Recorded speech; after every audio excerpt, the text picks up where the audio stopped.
Okay, Joey Logano has joined us now, and Joey's our most recent winner in the NASCAR Sprint Cup Series, winning last week at Pocono. Big weekend for him last week at Pocono, and Joey running double duty here this weekend at Michigan on the Nationwide Series. He'll be driving the number $18 General Toyota for Joe Gibbs Racing, and then Sunday's Quicken Loans 400. He'll be driving the number 20 Home Depot Toyota for Joe Gibbs Racing. But Joey, I know you got to feel really good about really how you've been performing throughout the season. And then the win at Pocono in the Sprint Cup Series, you're up to 15th in the points. You become a player as it pertains to the wild card berth in the chase. So just talk about your mindset now coming to Michigan, and how your test went yesterday and how your car feels today in the Nationwide Series too. Yeah, we've been on a roll here lately. We just got to keep that going. We've had a lot of top 10 finishes on the Sprint Cup side, and on the Nationwide side, we've been able to knock off 4 wins here. So we just got to keep that rolling. I thought we had a pretty good test yesterday. I think our car is pretty good. We'll race the same car that we tested yesterday. So we just take all the data off it and some of the other things, and then we'll practice it today. And we did the same thing last week, and I felt like our Home Depot car was pretty good. I felt like we were able to get our car decent beginning of the second test session there yesterday, and we were pretty good on the front side and fell off too hard on the back side of a run. Then we were able to switch it up and been decent on the front side, and we hung in there pretty long. So I feel like right now we're one of the better cars out there, and we just got to keep working on that. And we were in this position last week that we had a really good car, and just got to make the right adjustments from here out to make sure we keep it a good car, because it's easy to get caught up on where the track's going and what's going to happen, and you just got to kind of be aware of what you think is going to happen in the beginning of the race. Okay, we'll take some questions now for Joey. We'll start over here with Mike, and then we'll go to Reed. Yeah, Michael Brudenell, Detroit Free Press. Joey, is it your time to shine now? You've got a couple of really great teammates, but you've been around a couple of years. But is it this year, is it time for you to really burst out? I've always thought it was time for me to shine, so that doesn't, this year doesn't change my attitude any, but, winning races and stuff like that obviously makes it look like that. So, that's all right with me. Yeah, I think we, have had some really good cars here lately. I think Adam Stevens and Jason Ratcliffe have doing a really good job on both race cars, and giving me what I need to win races. So, they're giving me the stuff, and we're making the best out of our opportunities out there. Let's go over here to Reed, and then we'll go to David, and then to Jim.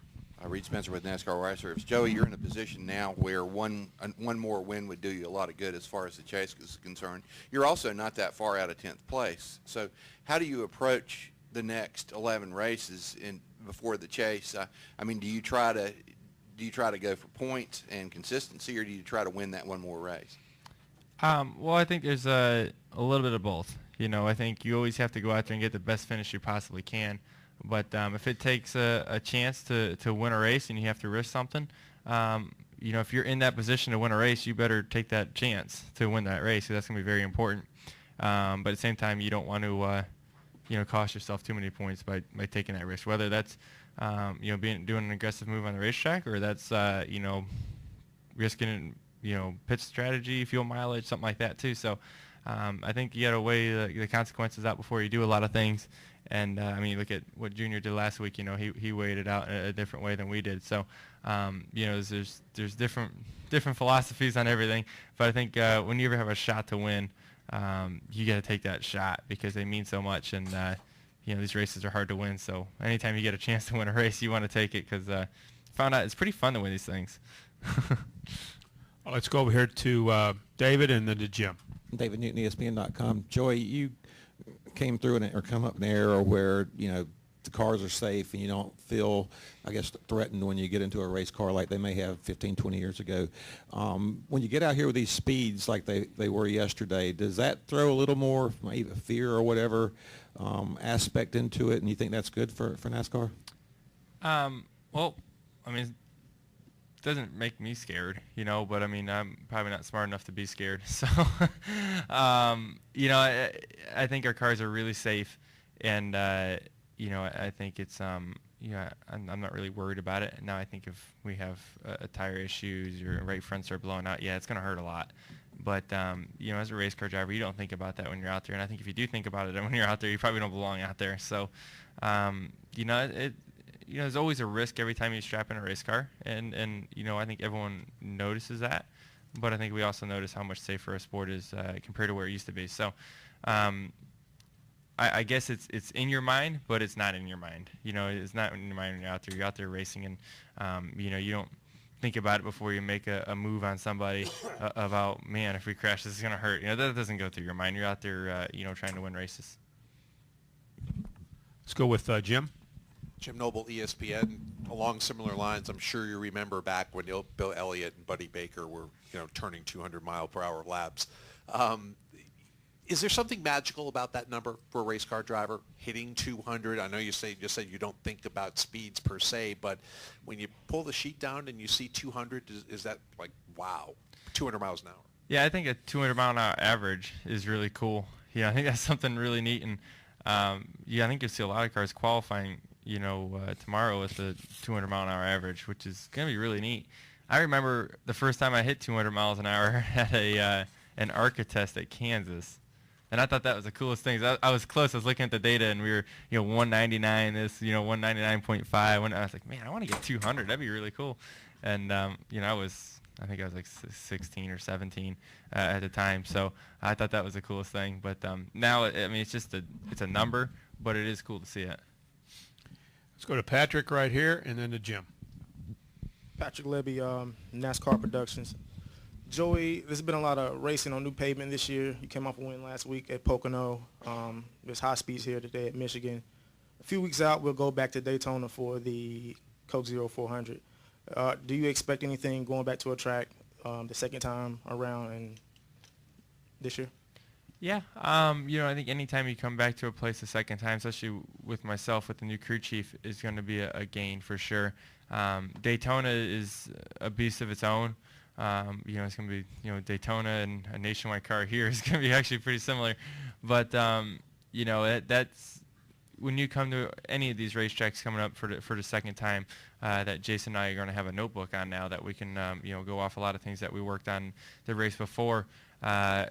I think it's going to help us. We've been really able to, when we've had bad races, we've been really able to diagnose where we think we went wrong, and you want to put those theories to a test and see if we fixed it. So you're excited anytime you come to these racetracks second time, especially with the new crew chief.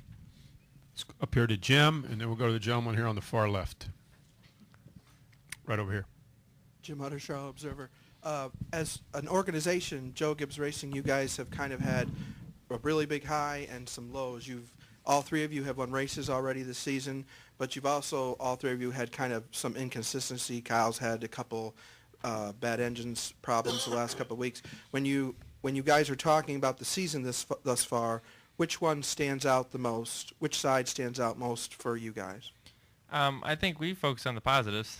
Something that you always want to focus on, but at the same time, you can't lose focus on the problems you had and trying to learn from it. So I think you need to, learn from your mistakes, learn from, Kyle's engine problems last week, learn from a bad run that we had at Charlotte, learn from it and forget about it. Because if you keep dwelling on it, you're not going to, help the morale of yourself or your team, and it makes it even harder to fix it, to get yourself out of a hole. So, we got to be smart enough to look at where we went wrong, and then come up with an answer and forget about it, and then go on to the next week. Far left right here. Over here. And Joey, Jimmy Howard, the Red Wings goaltender, is going to be out here Sunday as Grand Marshal. I know you're a former goaltender yourself and a hockey fan. Just wondering if you're hoping to meet him and maybe compare notes on your respective professions. Easy with the term goaltender with me. I let a lot of them in. But I think that's really cool. I'm a hockey fan, so I think it's neat to, anytime any different athlete comes to our races, I think it's cool to meet them and talk to them, because we do have stuff in common with them. They go through a lot of same stuff that we go through, and as far as the pressure stuff and all that. So I think it's cool. I think it'd be really neat to meet him, and you have a lot of respect for hockey players. Watching them train and how hard it is, and how talented those guys are, how quick they can be, and their hand-eye coordination with passes and all is amazing to me. So, yeah, it's cool to meet guys like that for sure. Go back to Patrick. Patrick Levy, NASCAR Productions. Joey, next week we go to Sonoma, the first road coaster race of the season. Do you approach those races any different from racing on the ovals? Yeah, you do. You do some things differently. You prepare yourself in a different way, I guess, because you're doing things a little different. We did go to VIR and do a test there with our Home Depot car, and I think that went well. There's a lot of cars up there too. There's probably 30-something cars there, so a lot of guys are preparing for it. I think as a driver, you do about anything you can to get used to the track again. So you're, on the iRacing sim or whatever, and just getting yourself back in the groove. And the typical stuff. You watch the tape of the race from before, and you go over your notes from last time, and kind of figure out what you wanted to work on when you came back there again. So you're just trying to get yourself back into road course mode. It's just a little bit different as a driver because we don't get to do that every week. So it's a little bit of a challenge going back and forth. But I think after last year, we've had some really good runs there on the road courses last 2 times we were there. And I had a lot of help with Max Pappas and all that. So I'll call him up again and just get ourselves back in the right mode and try to do it again and finish a little better than we did last time. Let's go over here to Reed. Reed Spencer, NASCAR Wire Service. Given that you're now flat out around here in a nationwide car, what kind of race do you expect tomorrow? How much drafting, and do you think anybody's going to try to push all the way around the racetrack? We can't push all the way around the racetrack. I know that. But I think the race is going to be pretty cool, I think. I got behind the car, and the draft you get is unreal. So you're like, wow, this is going to be pretty crazy. And I think if this track widens out, right now it's maybe 2 lanes wide-ish. And I think if it widens out, it's going to be crazy. And I'm sure it will widen out some.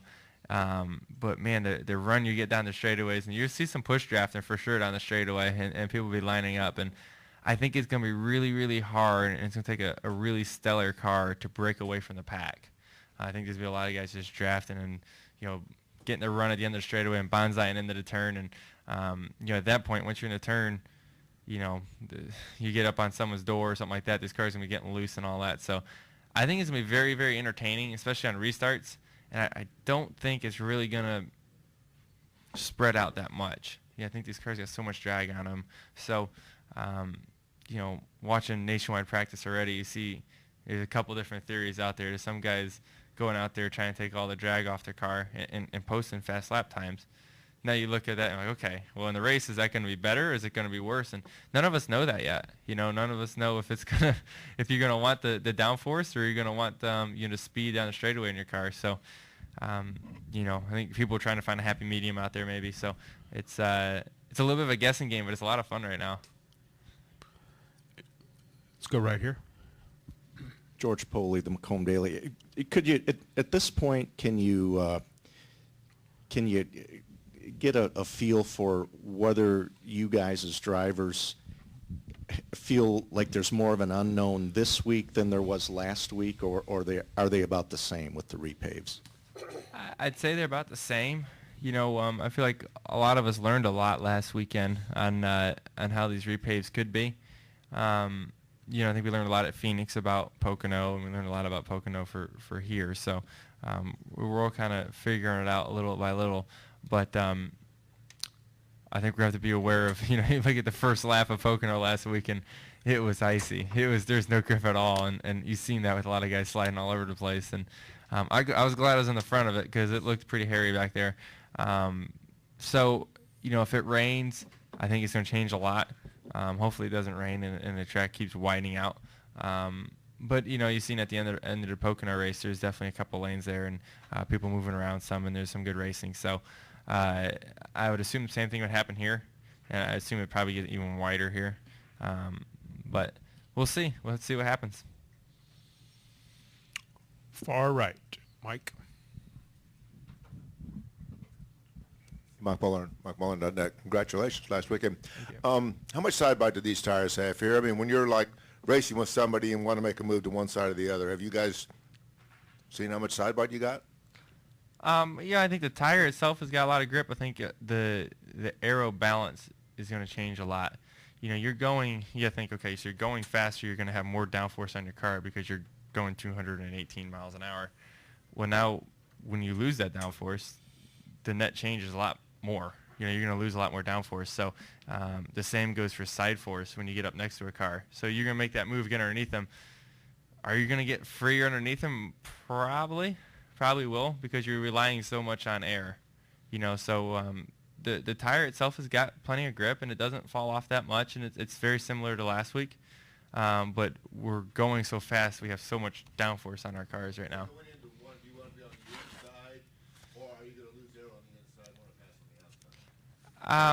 You'll probably want to be on the outside, but if you get pushed outside the groove, you're not going to want to be on the outside. So I think it's going to be a little combination of, it's going to be definitely give and take out there. It's going to need to be give and take out there unless you're going to see a lot of wrecks like that. But, I say this every week, they're the best race car drivers in the world out there racing against each other. So even when they get in bad spots, it's amazing how many times we pull out of it.